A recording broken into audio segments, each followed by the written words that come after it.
Well, ladies and gentlemen, another day in clown world, and what can I say? Lots of news stories to cover today, but before I get on to the main video, subscribe to the channel, hit the bell icon, you know, all the usual stuff. So let's get on to it. What are we going to talk about today? Well, actually, the first news article to talk about is something that's, I suppose, good news. Let's get the good news out the way.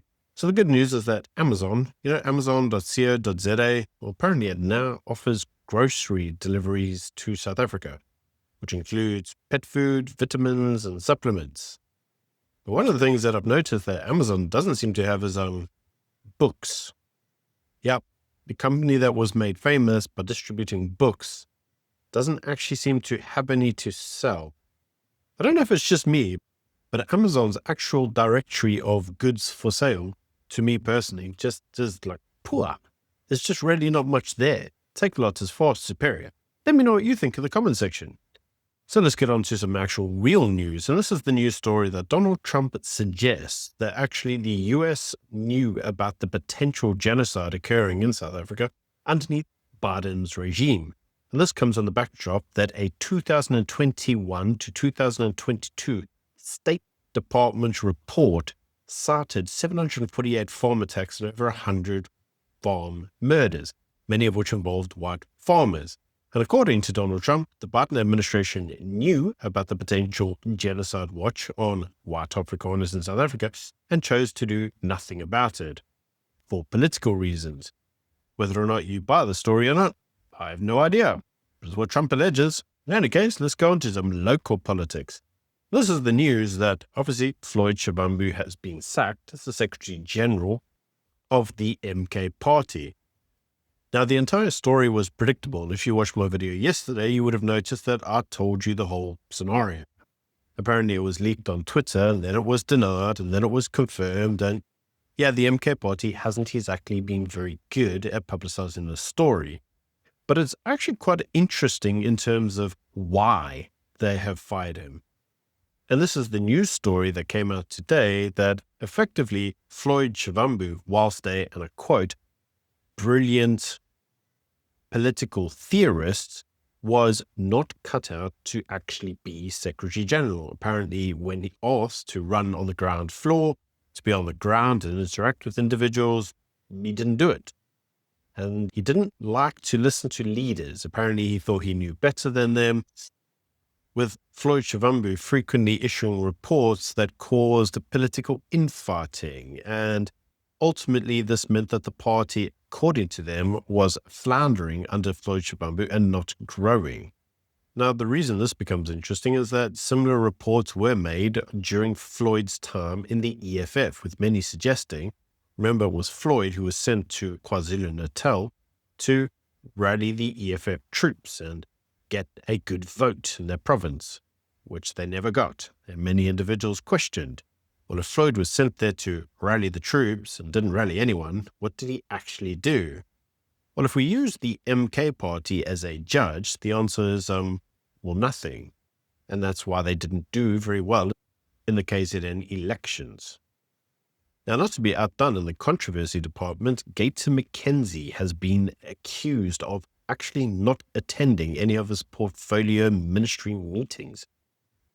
Apparently, whenever they have any form of portfolio committee meeting, Gator McKenzie is noticeably absent, and this has led to criticisms being lodged against the minister on the allegation that, well, he's not actually doing his job and that he's using the ministry as an attempt to bolster his profile as opposed to bolstering sports.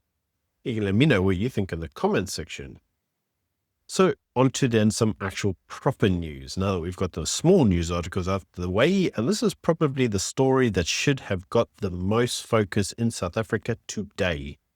And this is that apparently the South African economy is 37% smaller than other emerging market peers. Yes, so South Africa could be 37% bigger in terms of the economy had we just done what everybody else had done. Now, there are numerous reasons for the so-called lack of economic growth, and this is often uttered as being inept government corruption, failing infrastructure, and state looting, power outages, crime, disintegrating infrastructure, and foreign policy missteps, which meant that our average growth rate over the last 15 years had been, well, around 1%. So what exactly did this mean to South Africa? Well, what it actually meant is that we could have grown our economy by, are you waiting for it? At 12 trillion rand. That's a shitload of jobs and a shitload of money. So now one has to ask the logical question, what exactly has gone wrong in terms of the policy missteps in the economy that has led to our economy, well, being screwed? Well, actually, this is actually really easy to understand. And we actually had an example of this. It's funny how when you read the news and you immerse yourself in it daily, you generally tend to find one person make a comment or an allegation, and then you generally tend to find, if you look hard enough, an exact example of exactly what went wrong. And hey, I've found one for you. And this is in relation to the new mining bill, which means that if passed, South African mining will yet again miss the next mining boom, which is due to take place right now. Now, there was a commodity boom in the early 2000s, which South Africa missed because of, as you can guess, policy missteps. And now we're due to have another one. Now, I'm sure you'll find this as the most unsurprising news ever. But the actual reason for this is actually around BEE codes of good practice in the sector. And this comes against the idea of once empowered, always empowered, which is a provision inserted in the mining charter. So what this effectively meant is that if a mining industry gave away a black shareholding and it gave it to, I don't know, some ANC cadre, I don't know, Gwede Matashe maybe, and he had this 20% of the mine and he decided, I'm going to sell it to, I don't know, some white stooge who's going to buy it and he's going to pay me, I don't know, 20 billion for it. And lo and behold, he does that. But now the shareholding reverts to, oh, look, it's not empowered. So what do? You just give away another 20%, let that stooge sell it, and then he sells it, and then you do it again and again. So the question had become, at what point do you say, well, empowerment has been met? Once empowered, always empowered. Gwede Matashe doesn't like this. In fact, what he actually says is that he wants to alter the law so that basically BE quotas will have to be reached for all time. And this has led many individuals in the mining sector to say, South Africa is not a real place. It is deterring investment because these type of policy decisions mean that you can't do anything with any form of predictability in the country, because you might get a guy in and he just sells things. And this leaves you with all forms of regulatory burdens where you're constantly trying to meet operational licenses. And that's not even taking into account failing infrastructure, social and political instability, social unrest, or whatever else. They're just like, there's better places to do mining. And so that's exactly what's now occurring, with many individuals saying, we really don't want to do mining in South Africa. So as a result, in terms of South Africa, our actual attractiveness as a mining destination dropped to position 62 out of 84. So pretty much down the bottom of the rank right now. And this, unfortunately, for a country whose main export should be minerals and mining, because we're blessed with all that wealth that we can't get out the ground because of ANC policy missteps. And this has led many individuals to ask fundamental questions around BEE. As you all know, BEE is now the vogue thing to talk about, because as Tony Leon mentioned today at time of recording, we can all sit there and say, should we have BEE? Shouldn't we have BEE? But without an economic revolution where we actually have an economy in which to have BEE in, the entire conversation is pointless. You need jobs and businesses providing jobs in order to have any form of transformation. You can't go and say, oh, how many black people should we employ? When no one's employing. If no one's employing, then it doesn't matter how many black people you employ or white people, because you're not employing anyone because there's no job. And so the actual focus now should be on attracting work and business, not attracting BE rent seeking. And so it should come to no surprise that at the moment, the latest Business Confidence Index shows that South Africa, in terms of private business, is now at an all-time low, with many in the private sector saying, yeah, South Africa sucks. They're like, it sucks doing business here. And when asked, they said, well, one of the main reasons at the moment is the uncertainty and the tensions caused by the diplomatic issues between the United States and South Africa. Meaning that the US trade tariffs, which have been paused at the moment, could still bite in terms of any local business development. So they don't really know in terms of trade whether or not it's even worthwhile doing anything here, because they may find their businesses under stress relatively soon. So what is the government doing about it? Well, the current reports are that the tariffs have been suspended until July. And they're like, yay, they've all been suspended. We're saved. What the idiots fail to understand is that they've been suspended pending a negotiation, which they have not yet started. Pretty much like everything. And so they've got like 6 weeks periods in which to agree a brand new set of trade objectives in order to stave off any form of economic tariffs or any economic damage that could occur to the economy.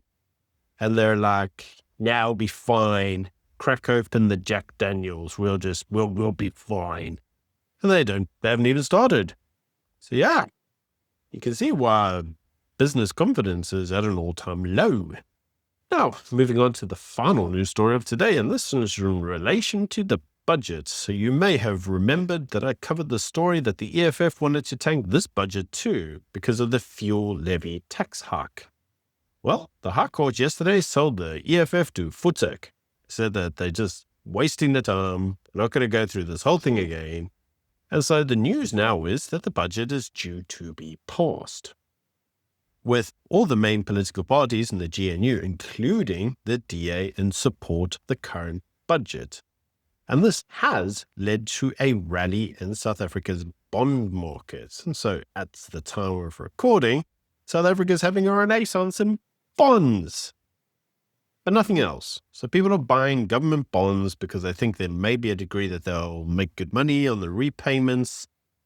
But nobody's actually investing any money in anything else. But you see, the problem is that what nobody wants to talk about is that this budget was reliant on there being economic growth of like 1.6% or at least 2%. And that, as you will notice from my video yesterday, current economic growth was nothing. So there is likely to be a massive, huge tax shortfall in this budget, which will be realized in, well, when they don't get paid. But in any case, at this point in time, everything's fine, except it's not going to be, because you wait, these reciprocal tariffs will kick in unless the government does something about it. And they're not doing anything about it because, you know, today there's a bond market rally. Everything's great. Yeah. ANC logic, baby. What can I say? Another day in clown world. In any case, just my views. Let me know what you think in the comments. Until tomorrow. Bye. I can't believe it took a whole delegation. Took an entire delegation. It took an entire delegation just to tell Trump, no, we don't just kill the farmers. We kill everyone.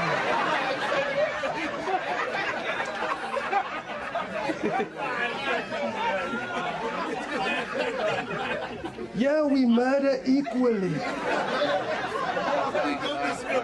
For every Kobus, we kill a Sipho. When it comes to murder, all lives matter. Like for me, I'm going to say something, and I'm sure a lot of you won't understand it. I love understanding people rather than criticizing them. And that, by the way, is exactly why I admire Afrikaners. Tell you something. 1948, the Nats take power from the British. And the Afrikaners go, you know, the British had a system of economic empowerment called EEE, English Economic Empowerment. They built companies like Old Mutual and companies like Standard Bank. So Standard Bank is 150 years old. It's easy to spot their companies are usually listed and they have English names, Old Mutual, Mutual and Federal. Yeah? And the Afrikaners go, do we want to buy shares there? Well, if we buy shares, then the money circulates and doesn't go into the real economy. Afrikaners go, no, we're not going to buy shares. What we're going to do is we're going to create our own businesses. And so they go, we need a bank. and a couple of banks have started, false gas, yada, yada, yada. They were amalgamated into the Amalgamated Banks of South Africa, ABSA. They go, we need insurance houses, okay? Santam, Sanlam, yeah? Because remember, the British had MMI, Momentum Metropolitan. Any of you who are feeling offended? Here's a beautiful thing about history is it doesn't care about your feelings. It's just history. I'm just telling you what happened. I'm not making it up. This is what happened, right? And they go, we need our own chain of retailers. Who's that kid you were telling me about studying at Stellenbosch? What's it? Whitey, what are you guys doing there with that thing called ShopRite? We're going to give you guys some money. Go grow this thing. They built, guys. These guys, they went into the real world and built. Real stuff, shops, products, stuff. You give me one company, I'll pay you. Just one company that we built in the past 25 years. That I can walk into today and go, yeah, here, I'm buying. This is me. Yeah, so it's no mistake that in the first quarter of this year, you lost a quarter million jobs in the real economy, 237,000 jobs gone. Shut up, you stay nazen and listen. I will murder you. Nkandla. Thixo waseGeorge Cook. I thought the EFF is not in the house today. He's still sleeping.